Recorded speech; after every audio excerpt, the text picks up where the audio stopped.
ಹರಿ ಓಂ. ರಾಜಕುಮಾರರ ವಿದ್ಯಾಭ್ಯಾಸ.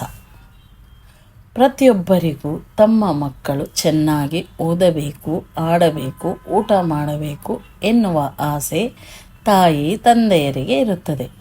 ದಶರಥ ಮಹಾರಾಜರಿಗೂ ಕೂಡ ಇದೇ ಆಸೆಯಿಂದ ಗುರು ವಸಿಷ್ಠರನ್ನು ಕರೆಸಿ ತನ್ನ 4 ಮಕ್ಕಳಿಗೂ ವಿದ್ಯಾಭ್ಯಾಸಕ್ಕಾಗಿ ಅವರ ಸ್ವಾಧೀನ ಪಡಿಸಿದರು.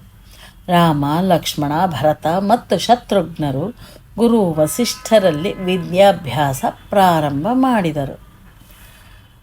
ಗುರುಗಳು ಅವರನ್ನು ತಮ್ಮ ಮಕ್ಕಳಿಗಿಂತಲೂ ತುಂಬ ಪ್ರೀತಿಸುತ್ತಿದ್ದರು. ತಂದೆ ತಾಯಿಗಳನ್ನು ಬಿಟ್ಟು ಬಂದೆವಲ್ಲ ಎಂದು ದುಃಖವಿರಲಿಲ್ಲ.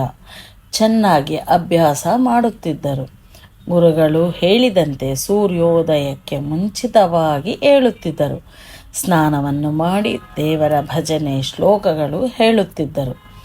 ಆಮೇಲೆ ಗುರುಗಳಿಗೆ ನಮಸ್ಕಾರ ಮಾಡಿ ತಮ್ಮ ಪಾಠವನ್ನು ಒಪ್ಪಿಸುತ್ತಿದ್ದರು. ಸಾಯಂಕಾಲ ಆಟ ಪಾಠಗಳು ಮುಗಿಸಿ ಮತ್ತೆ ಕೈ ಕಾಲು ಮುಖ ತೊಳೆದುಕೊಂಡು ಭಜನೆ ಮಾಡಿ ಊಟ ಮಾಡಿ ಮಲಗುತ್ತಿದ್ದರು. ಕೆಲವೇ ವರ್ಷಗಳಲ್ಲಿಯೇ 4 ಮಕ್ಕಳು ವಿದ್ಯಾವಂತರಾಗಿ ಶೂರಧೀರರಾಗಿ ಬಂದಿದ್ದನ್ನು ನೋಡಿ ದಶರಥ ಮಹಾರಾಜನಿಗೆ ತುಂಬ ಸಂತೋಷವಾಯಿತು. ಗ್ರಂಥಜ್ಞಾನ, ಕುಸ್ತಿ, ಬಾಣ ಬಿಡುವುದು, ಕುದುರೆ ಸವಾರಿ, ಬೇಟೆಯಾಡುವುದು ಈ ಎಲ್ಲ ವಿದ್ಯೆಗಳಲ್ಲಿಯೂ ಪ್ರತಿಭಾಶಾಲಿಗಳಾಗಿದ್ದರು. ಒಬ್ಬರಿಗಿಂತ ಒಬ್ಬರು ಗುಣವಂತರಾಗಿದ್ದರು.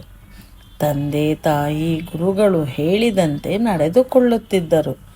ಎಲ್ಲರ ಜೊತೆ ಪ್ರೀತಿಯಿಂದ ನಡೆದುಕೊಳ್ಳುತ್ತಿದ್ದರು. ಸತ್ಯವನ್ನೇ ಹೇಳುತ್ತಿದ್ದರು. ಅಣ್ಣ ತಮ್ಮಂದಿರು ಪ್ರೀತಿಯಿಂದ ಇರುತ್ತಿದ್ದರು. ಜಗಳವಾಡುತ್ತಿರಲಿಲ್ಲ. ಅಕ್ಕ ಪಕ್ಕ ಮಕ್ಕಳ ಜೊತೆ ಅಕ್ಕರೆಯಿಂದ ನಡೆದುಕೊಳ್ಳುತ್ತಿದ್ದರು. ಬೇರೆಯವರಿಗೆ ಕಷ್ಟ ಕಂಡಲ್ಲಿ ಕೂಡಲೇ ಅವರಿಗೆ ಸಹಾಯ ಮಾಡುತ್ತಿದ್ದರು. ಧನ್ಯವಾದ.